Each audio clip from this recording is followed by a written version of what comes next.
The great hall of the Eternal Throne Station was silent. Thousands of alien representatives sat in their seats, their eyes fixed on the center platform where High Arbiter stood. He was old, very old. His gray skin was covered with the marks of 1,000 years.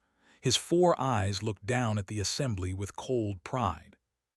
"We gather today to discuss a matter of great importance," said. His voice echoed through the massive chamber. "The human problem." In the far corner of the hall, Ambassador felt her heart sink. She was small compared to most species in the room. Her blue skin and large, dark eyes made her look gentle, almost fragile, but inside she was strong, and she knew what was coming. Raised one of his long arms and pointed at a holographic display. Images of Earth appeared. Blue oceans, green forests, cities filled with millions of humans living their simple lives. 83 years ago, we allowed this species to join our community, continued. We believed they would learn. We believed they would accept their place among the lesser civilizations. We were wrong. Murmurs spread through the assembly. Representatives from hundreds of worlds whispered to each other. Some nodded in agreement. Others looked uncomfortable. In just 83 years, the humans have doubled their population. They have built ships that rival our own. They have spread to 12 colony worlds. They do not follow our rules. They do not respect our traditions. They are unpredictable. They are dangerous. Elder and ancient being covered in soft white fur raised her hand. "High Arbiter, may I speak?" Looked at her with obvious annoyance. "You may." "The humans have caused no harm," said gently. "They have traded fairly. They have kept their promises. They have not started any wars. Why do we fear them?" "Because of what they could become," replied sharply. "Today they are peaceful. Tomorrow, we cannot know. Their nature is violent. Their history is filled with blood. They fight each other over nothing. They destroy without reason. If we wait until they are strong enough to threaten us, it will be too late." Ambassador could not stay quiet any longer. She stood up from her seat. "High Arbiter, I have lived among the humans. I have studied them. Yes, their history has violence, but it also has love, courage, sacrifice. They are not the monsters you describe." Turned his cold gaze toward her. "Ambassador, your fondness for the humans is well known, perhaps too well known. Sit down." Wanted to argue more, but she saw the looks from the other representatives. Most of them had already made up their minds. She sat down slowly, her hands shaking with anger. "I propose Resolution 7701, announced. "Earth will surrender all military forces. Earth will accept population control measures. Earth will submit to permanent oversight by the Council. If they refuse, we will have no choice but to remove them from the galaxy. Permanently." The word hung in the air like poison. Permanently. Everyone knew what that meant, the destruction of an entire species. "We will vote," said. One by one, the representatives cast their votes. Voted against. Elder voted against. But the others were too afraid, too obedient, too eager to please the High Arbiter. The final count appeared on the display. 11 in favor, 2 against. "Resolution 7701 is passed," declared. "The humans will receive our decree. They have 14 standard days to comply. If they do not, the hegemony fleet will enforce our will." Closed her eyes. She thought of the humans she had met, the children who had shown her their drawings, the old woman who had made her tea, the young soldier who had told her jokes to make her laugh. All of them might die because of this vote. The decree was transmitted across all galactic channels. Every planet, every station, every ship received it at the same moment. The galaxy watched and waited to see what the humans would do. On Earth, it was early morning in Seoul. President was eating breakfast with his wife when his assistant rushed into the room. "Sir, you need to see this, now." Followed his assistant to the communications center. Admiral Park was already there, standing in front of a large screen. She was a tall woman with short black hair and eyes that never showed fear. In her 30 years of military service, she had faced many challenges, but nothing like this. "Play it," said quietly. The message from the Galactic Council appeared on the screen. His face filled the display. His words were cold and clear. Surrender or die. Those were the only options. When the message ended, the room was silent. Staff members looked at each other with pale faces. Some were crying. Others could not even move. "How many ships do they have?" asked. "The hegemony can mobilize over 10,000 warships," Admiral Park replied. "We have 200. And if we surrender, they will take everything. Our weapons, our ships, our freedom. They will control how many children we can have. They will watch our every move. We will be slaves in our own home." Nodded slowly. He walked to the window and looked out at the city. Seoul was waking up. People were going to work. Children were walking to school. They had no idea that their entire world had just been sentenced to death. 14 days, he said softly. "That is what they gave us." "Yes, sir." Turned back to face Admiral Park. His eyes had changed. The gentle diplomat was gone. In his place stood something harder, something that had been sleeping inside him for a long time. "Then we have 14 days to remind the galaxy why they should have feared us," he said. "Call an emergency meeting of all world leaders. Contact every military commander. Wake up Doctor and tell her that project is now active." Admiral Park allowed herself a small smile. "Yes, Mr. President." "They think we are weak because we chose peace," continued. "They think we are afraid because we did not start wars. They are wrong. We are not peaceful because we cannot fight. We are peaceful because we know what happens when we do fight. The galaxy is about to learn that lesson." He looked at the screen one more time. His arrogant face still lingered in his mind. "Send a message to all citizens of Earth. Tell them the truth. Tell them everything. And then ask them one question: will they kneel or will they stand?" That evening addressed the world. He spoke simply, clearly. He told them about the decree, about the fleet coming to destroy them, about the choice they faced. "I will not lie to you," he said. "Our chances are small. Our enemy is strong.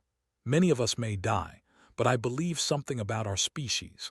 I believe that we were not born to kneel. I believe that freedom is worth fighting for. And I believe that if we stand together, we can show the galaxy that humanity is not afraid of the dark." Across the world, people watched. Some cried, some screamed in anger. But when the speech ended, something strange happened. Instead of panic, there was silence. And then slowly, a sound began to grow. People started chanting. In every language, in every country, they said the same thing. "We stand, we stand, we stand." The galaxy had given humanity a choice between chains and death. They had not expected a third option. Resistance. The United Earth Assembly building in Seoul was filled with noise. Representatives from every nation on Earth were shouting at each other. Some demanded immediate surrender. Others wanted to fight. Fear had turned to anger, and anger had turned to chaos. President sat quietly at the center table, watching the madness around him. Admiral Park stood behind him, her arms crossed, her face showing no emotion. They waited. "We cannot win this war," screamed the representative from one nation. 10,000 ships against 200. This is suicide."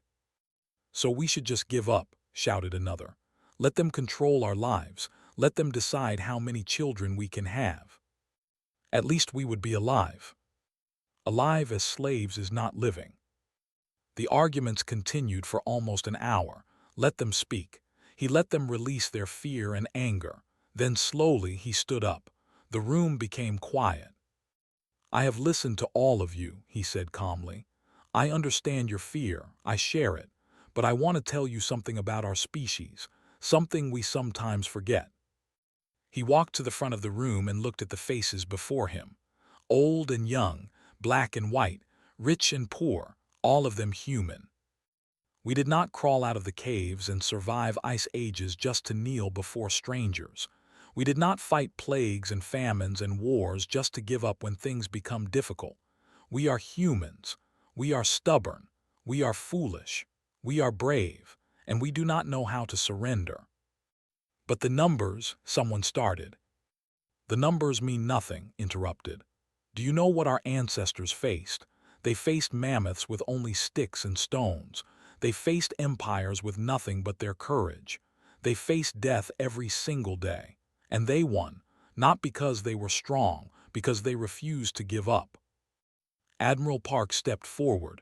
Mr. President, may I? Nodded and stepped aside.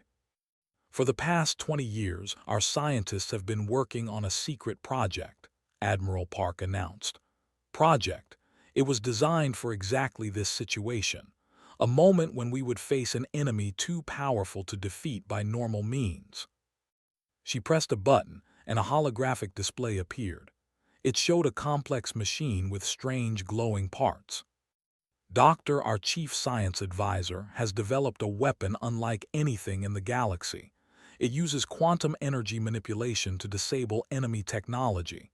Ships, weapons, shields, everything goes dark within its range. Murmurs spread through the assembly. Hope flickered in some eyes. How large is the range? Someone asked. Large enough to disable thousands of ships at once, Park replied. We have 3 generators ready. 2 more will be complete within the 14 days. Can it really work? Park paused. It has never been tested at full scale. There are risks, but Doctor believes it will work, and I trust her with my life. The room fell silent again. People looked at each other. The fear was still there, but now something else was growing alongside it. Something dangerous, something called hope. Spoke again. I am not asking you to believe we will win. I am asking you to believe that some things are worth fighting for. Freedom, dignity, the right to live as we choose. If we surrender today, what message do we send to our children? That humans give up when things get hard. That we value survival more than honor. He looked around the room one final time. I will not force anyone to fight. Those who wish to surrender may do so, but I will stand. Admiral Park will stand. And I believe most of Earth will stand with us. Now let us vote, not as nations, as humans. Do we kneel or do we stand? The vote was not even close. 193 nations voted to stand. 7 voted to surrender. Those 7 were given ships to evacuate their people to neutral space. No one stopped them. No one judged them. Fear was not a crime. After the assembly met with his inner circle, Admiral Park was there. So was Doctor, a small woman with tired eyes and messy hair. She had not slept in 3 days. Captain Minu, the young commander of the flagship Horizon, stood near the door. And Lieutenant, the communications officer, sat in the corner with her computer. How long until is fully ready? Asked. 12 days if nothing goes wrong, Doctor replied. But Mr. President, I must be honest. The technology is experimental. If something goes wrong at full power, it could destroy our own ships along with the enemy. What are the chances of failure? 20%, maybe higher. The room was quiet. 20%. 1 in 5 chance that their secret weapon would kill them all. We have no other choice, Admiral Park said firmly. Without, we die for certain. With it, we have a chance. Nodded. Continue the work, Doctor. Do whatever you need. Resources, people, money, nothing is to you. Thank you, Mr. President. Turned to Lieutenant. Lieutenant, I have a special task for you. Stood up quickly. She was young, barely 25, but she had the voice on Earth. That was why she had been chosen as the official communications officer for all galactic transmissions. Yes, sir. I want you to compose our official response to the Council's decree. Our answer will be broadcast on all galactic channels. Every species in the galaxy will hear it. Make sure they understand that we are not afraid. Swallowed nervously, what should I say? The truth, that we reject their demands, that we will not disarm, that we will not submit, and that if they come for our world, they will pay for every inch of it. Yes, sir, I will prepare the message. For the next 2 days worked on the response. She wrote and rewrote it dozens of times. The words had to be perfect, not angry, not desperate, just clear and strong, like a warning. On the third day, she was ready. The entire Earth government gathered to watch the broadcast. So did billions of citizens around the world. And across the galaxy, countless alien species tuned in to hear what the condemned humans would say. Sat in front of the camera, her hands were steady, her voice did not shake. This message is for the Galactic Council and all who watch, she began. The people of Earth have received your decree. We understand your demands. Surrender our military, accept control of our population. Submit to your oversight forever, or face destruction. She paused and took a breath. We reject your decree, every part of it. We will not disarm. We will not submit. We will not kneel before any power that threatens our freedom. Her eyes seemed to look directly through the screen, into the hearts of everyone watching. You call us young, you call us primitive. You think we are afraid because we have not built empires or conquered worlds. You are wrong. We have something you do not understand. We have faced death before. We have stood at the edge of extinction many times, and every time we survived. Not because we were stronger than our enemies, because we refused to accept defeat. Her voice grew harder. If you come for our world, you will not find an easy victory. You will find fire. You will find blood. You will find a species that would rather die standing than live on its knees. Every ship you send will burn. Every soldier you land will fall. We will make you pay for every inch of our home. This is not a negotiation. This is not a plea for mercy. This is your only warning. The broadcast ended. Silence filled the communication center on Earth. Then, slowly, cheers erupted. People hugged each other. Tears of pride fell from countless eyes. Across the galaxy, the reaction was different. On the Eternal Throne Station, High Arbiter watched the message with growing fury. His 4 eyes burned with hatred. Insects, he spat. Arrogant insects, they dare to threaten us. He turned to Warlord, the massive military commander who stood beside him, was covered in thick armor made from the bones of his enemies. His face was from 100 battles. Destroy them, commanded. Leave nothing alive. Make their world an example for any who would defy us. Smiled, revealing teeth like broken glass. With pleasure, High Arbiter. Ambassador watched from the shadows, her heart breaking. She had hoped the humans would survive. Now she feared she was watching the beginning of their end. But deep inside, a small voice whispered something strange, something unexpected. What if they actually win? She pushed the thought away. It was impossible. No one defeated the hegemony. No one ever had. But then again, humans were not like anyone else. 14 days. That was all the time humanity had to prepare for the largest military force ever assembled.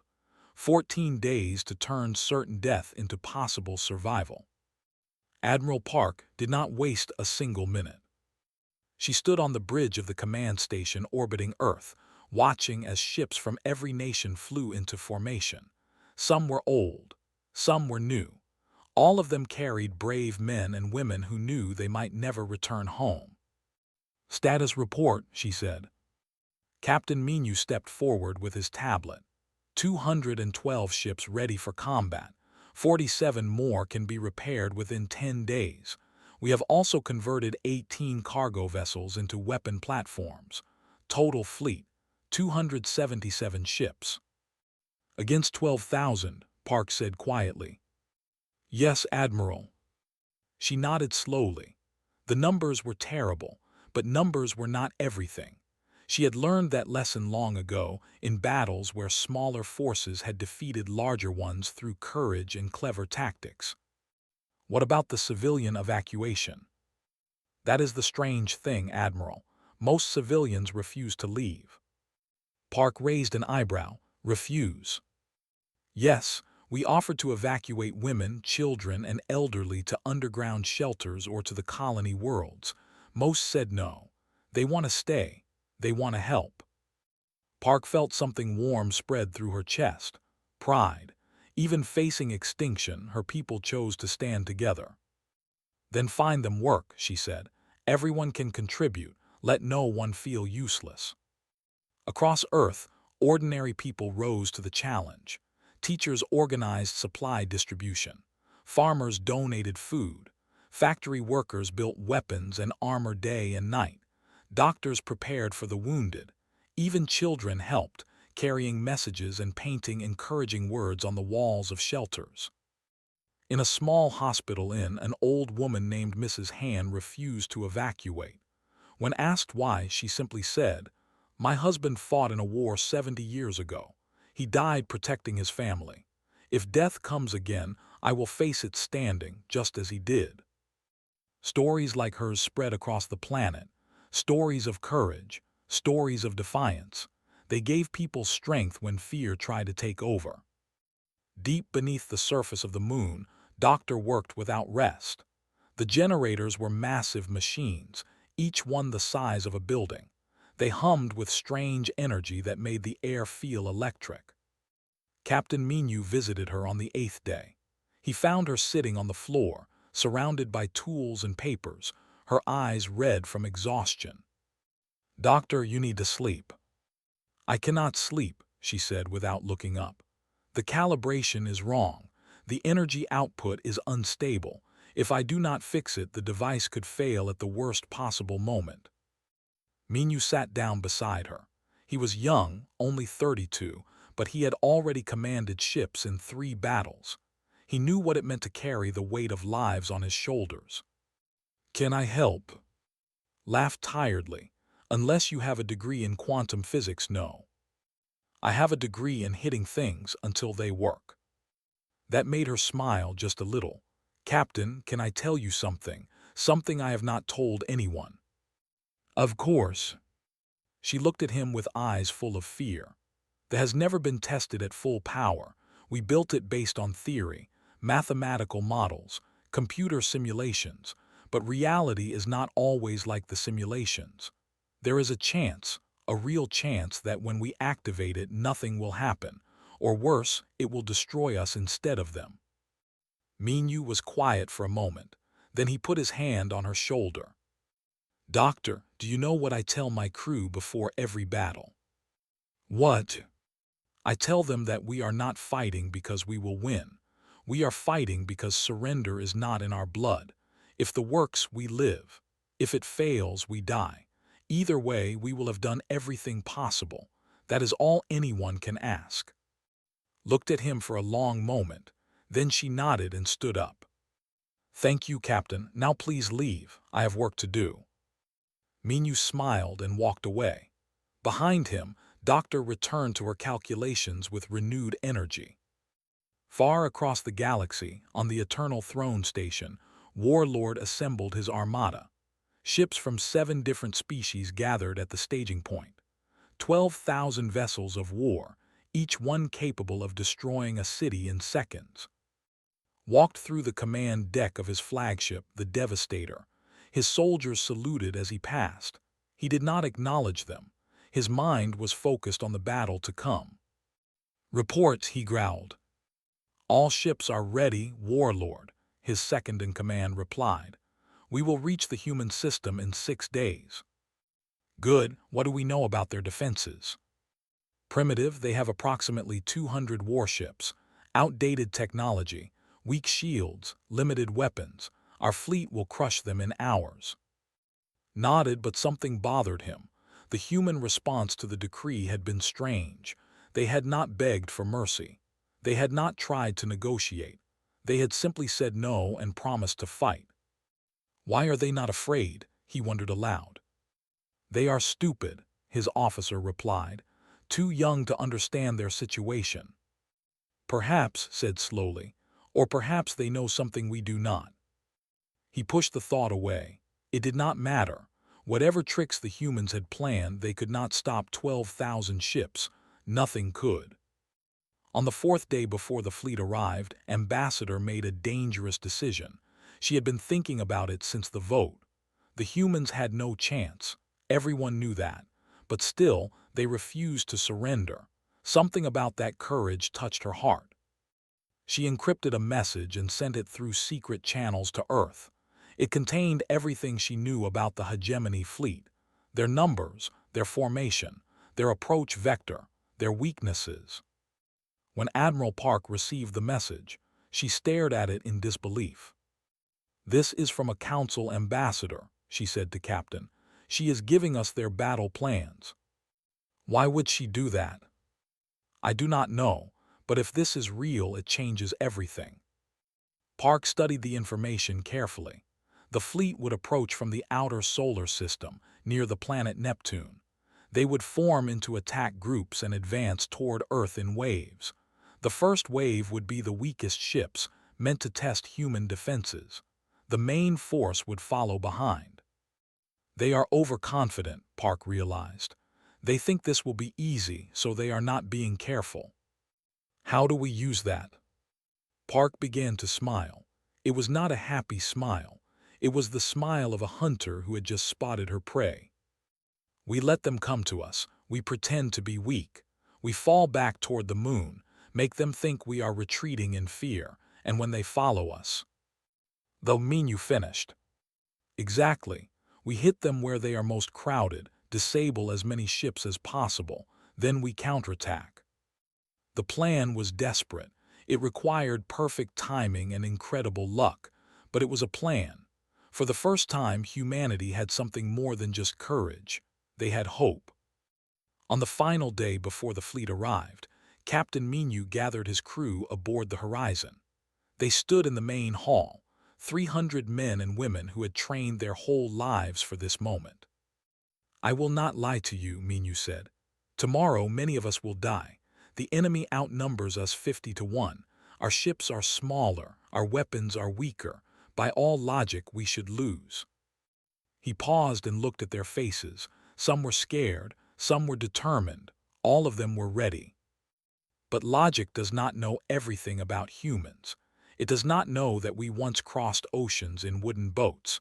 It does not know that we went to the moon with computers weaker than a phone.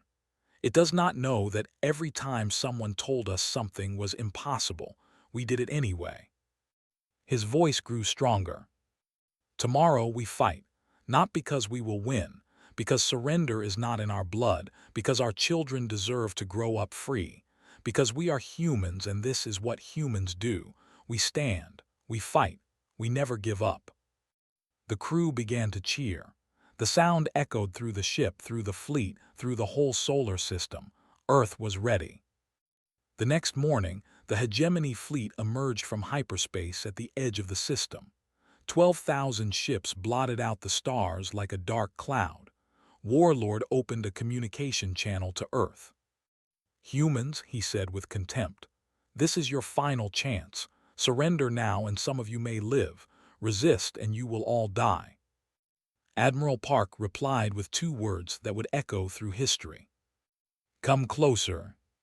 The Battle of Saul had begun. The hegemony fleet moved through space like a swarm of angry insects. 12,000 ships in perfect formation, each one eager to destroy the tiny planet that had dared to defy the Council. At the front of the armada, Warlord watched from the bridge of his flagship with hungry eyes. "Human fleet detected," his sensor officer announced. 250 ships. They are holding position near the 4th planet. Laughed. It was an ugly sound like rocks grinding together. 250 against 12,000. They truly are insane. "Should we surround them?" "No, we crush them directly. Let them see our full strength. Let them understand how foolish they were to resist." The first wave of hegemony ships surged forward. 300 vessels, each one larger than any human ship. They fired their weapons as they approached, sending beams of deadly energy toward the human fleet. Admiral Park stood on the command deck of the orbital station, watching the battle unfold. Her face showed no emotion, but her heart was beating fast. "First contact," Captain Minu reported from the horizon. "Enemy weapons are hitting our forward line." "Damage." Shields holding, barely. Good, return fire. Make them think we are fighting with everything we have. The human ships fired back. Their weapons were weaker than the enemy's, but they were accurate. 3 hegemony ships exploded in balls of fire, then 5 more, then 10. Frowned as he watched. The humans were fighting better than expected. Their pilots were skilled. Their tactics were clever, but it did not matter. Numbers would always win in the end. Send the second wave, he ordered. 500 more ships joined the attack. The human fleet began to take serious damage. Explosions lit up the darkness of space as human ships were destroyed one by one. "Admiral, we have lost 40 ships," reported. His voice was strained. "We cannot hold this position much longer." "Then do not hold it," Park replied calmly. "Begin the retreat. Fall back to the secondary line near the asteroid belt." The human fleet turned and ran. Or at least, that is what it looked like. Ships scattered in apparent panic, fleeing toward the inner solar system. Smiled when he saw this. "They break already. Cowards, all ships pursue, do not let any escape." His officers hesitated. "Warlord, should we not maintain formation? The tactical manual says." "I do not care about the manual," roared. "These are insects, we crush them now." The entire hegemony fleet surged forward, breaking formation to chase the fleeing humans. Ships spread out across millions of kilometers of space, each one eager to claim kills for their commander. Deep inside his ship, did not notice the small smile that appeared on Admiral Park's face. The retreat continued, past Mars, past the asteroid belt. The human ships kept falling back, always staying just ahead of the pursuing enemy. More human ships were destroyed. The fleet shrank from 200 to 160, but they kept running. "They flee toward their moon," a hegemony officer reported. "Perhaps they hope to hide behind it." "There is no hiding," replied. "Follow them, destroy everything." The chase had lasted for hours. The hegemony fleet had spread out over a massive area, ships scattered everywhere in their eagerness to catch the humans. They were no longer in formation. They were no longer coordinated. They were exactly where Admiral Park wanted them. The human fleet gathered in a tight formation behind Earth's moon. 160 ships, damaged and exhausted but still flying, waiting. "Is ready?" Park asked through her communication link. Doctor's voice came back, tense and tired. "Ready, Admiral. Power levels are stable. But I must warn you again, this has never been tested at full scale. I cannot guarantee." "Doctor, we have no more time for guarantees. The enemy will reach our position in 3 minutes. It is now or never." A long silence. Then's voice returned, stronger than before. "Understood, Admiral. Will activate on your command." The hegemony fleet came around the moon. 4,000 ships in the first group, the rest spread out behind them. Was at the front, his flagship leading the charge. "There they are," he said with satisfaction. "The last of the human fleet, trapped like animals, all ships open fire." Thousands of weapons charged up, ready to unleash destruction. Admiral Park spoke one word into her communicator: "Now." Deep beneath the surface of the moon, Doctor pressed a button. The generators hummed with power. Strange energy built up inside them, growing stronger and stronger until the machines themselves seemed to shake. Then the pulse was released. It was invisible to the eye, but its effect was immediate. A wave of quantum energy spread outward from the moon at incredible speed. It passed through the hegemony ships like a ghost through walls. And everything went dark. On 4,000 hegemony ships, every system failed at once. Weapons went offline. Shields collapsed. Engines stopped. Lights flickered and died. The mighty warships became nothing more than floating metal boxes, helpless in the void of space. Stared at his blank screens in disbelief. What is happening? What is this? No one could answer him. His communication systems were dead. His sensors were dead. Everything was dead. Admiral Park watched as the enemy fleet went dark. For a moment she allowed herself to feel relief. It worked. The crazy, untested, impossible weapon actually worked. "All ships," she commanded, "attack." The human fleet burst out from behind the moon like wolves hunting wounded prey. 160 ships against 4,000 disabled ones. But now the numbers did not matter. The enemy could not fight back. They could not even see what was coming. Captain Minu led the charge aboard the Horizon. Target the command ships first. Take out their leadership. Human weapons fired into the helpless enemy fleet. Explosions erupted everywhere as ship after ship was destroyed. It was not a battle anymore. It was a reckoning. In his darkened bridge, could only listen to the sounds of destruction around him. The screams of his crew, the roar of explosions, the death of his armada. "How," he whispered, "how is this possible?" A human ship appeared outside his viewport. Small, simple, nothing special to look at, but it was moving and he was not. It aimed its weapons at his bridge. Then everything went white. When this effect finally faded, the surviving hegemony ships fled. They did not fight. They did not try to rescue their comrades. They simply ran as fast as their engines could carry them, back toward the safety of deep space.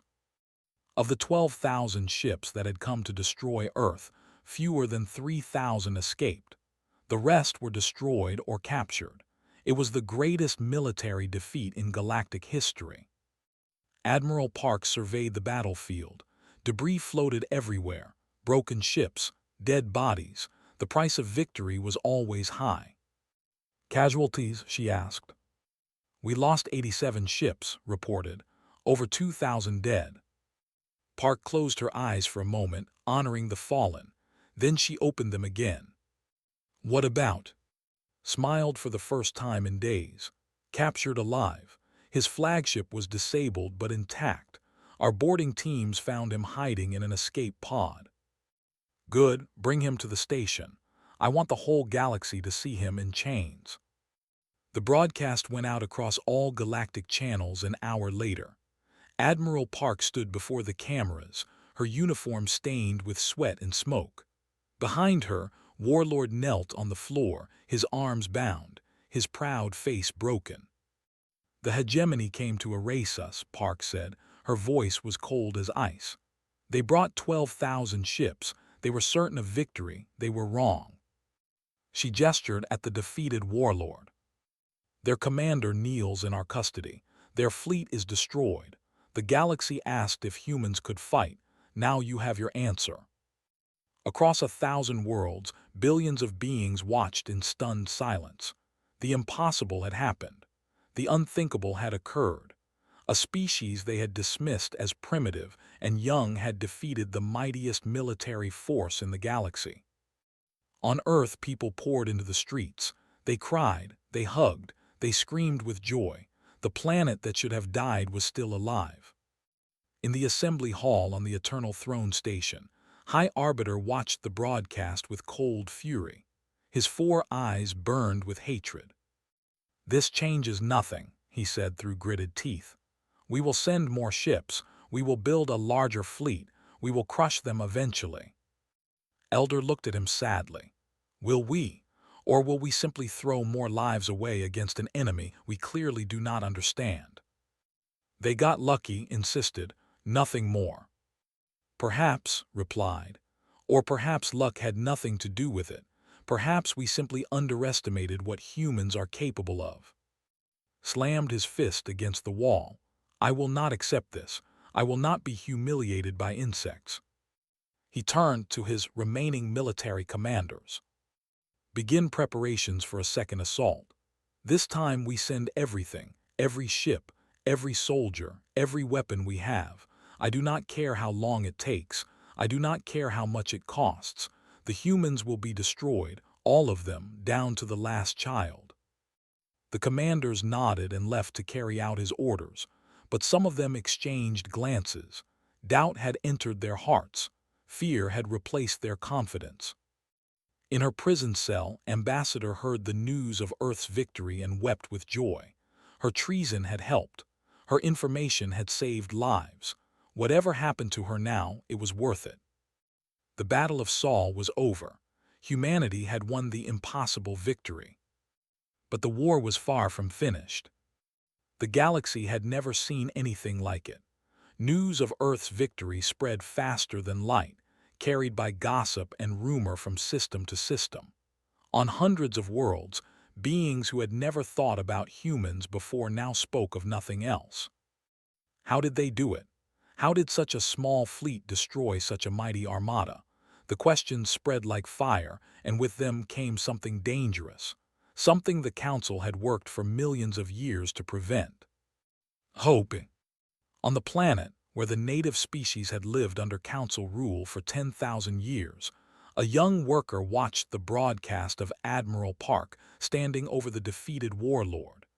Tears streamed down his gray face. "They said no," he whispered to his friend. "They actually said no, and they won." "It will not last," his friend replied nervously. "The Council will destroy them eventually." "Maybe, but maybe not. Maybe if enough of us say no together." He did not finish the sentence. Such thoughts were treason, but the seed had been planted, and seeds once planted are very hard to kill. On the Eternal Throne Station, High Arbiter worked with furious energy to prepare his revenge. He summoned representatives from every loyal species. He demanded more ships, more soldiers, more weapons. The second assault would be unstoppable. "We will send 30,000 ships this time," he announced at a council meeting. "We will surround their system from all directions. There will be no escape, no tricks, no mercy." Elder raised her hand. "High Arbiter, may I speak?" "You may not," snapped. "Your sympathy for the humans is well known. I do not need your weakness." "It is not weakness to recognize when a strategy has failed," replied calmly. "We attacked a peaceful world and lost 9,000 ships. 9,000. How many more must die for your pride?" The chamber fell silent, stared at with murderous rage. "You dare question me?" "I dare speak the truth, something no one else here has the courage to do." She stood up from her seat and addressed the whole assembly. "The humans have proven they can fight. They have technology we do not understand. They have courage we did not expect. Another attack will only lead to more death. I propose we negotiate, find a peaceful solution, before this war destroys us all." Laughed, it was not a happy sound. Negotiate with insects, with primitives who dared to humiliate the greatest civilization in the galaxy. Never, never. Guards, arrest Elder. She is charged with sedition and sympathy for enemies of the Council. Guards moved forward and grabbed arms. She did not resist, but her eyes stayed fixed on. "History will judge you," she said quietly as they dragged her away, "and it will not be kind." The other council members watched in silence. Some agreed with, some feared. None had the courage to speak up. The chamber was filled with cowards, and cowards never change history.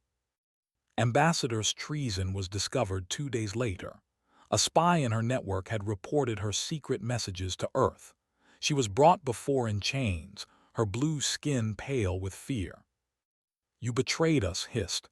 "You gave our battle plans to the enemy. Thousands died because of you." "They would have died anyway," replied. "You sent them to slaughter a peaceful world. The blood is on your hands, not mine." "Silence. You are sentenced to death. The execution will be public.